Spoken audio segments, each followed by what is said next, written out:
একটু আওয়াজ দিবেন। নারাই তাকবীর, কুন ফায়াকুন কারা কারা?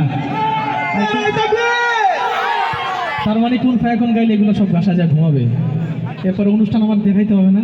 আচ্ছা যাই হোক, ইনশাআল্লাহ সব দুইটাই করি, না হলে আমরা চলেটা যাই। হ্যাঁ ইনশাআল্লাহ। এই তো জুবাইর ভাইয়ের কথা ঠিক আছে। আলহামদুলিল্লাহ, আপনার জন্য আমার তরফ থেকে হাদিয়া আছে। ইশকে নবী আমাদের কলরবের একটি জনপ্রিয় নাশিদ।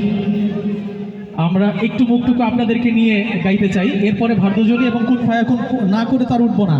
ওর আল্লাহ, আমার ছোট মনে আল্লাহ তাআলা কবুল করুক আমার ছোট মনিকে। সকলে বলে আল্লাহুম্মা আমিন। আল্লাহুম্মা আমিন। অনেক অনেক টাকা আসছে, আজকে যদি সারা রাত গাইতে পারতাম তবে বস্তা ভরে বাসায় নেওয়া লাগবে।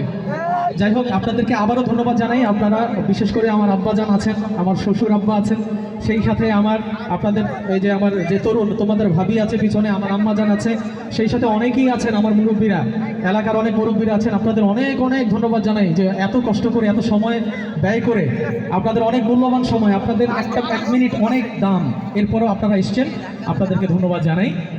আমি ইশকে নবী একটু করবো ইনশাআল্লাহ, এরপর পরই ভার্দজনী এবং কুন ফায়াকুন হবে ইনশাআল্লাহ।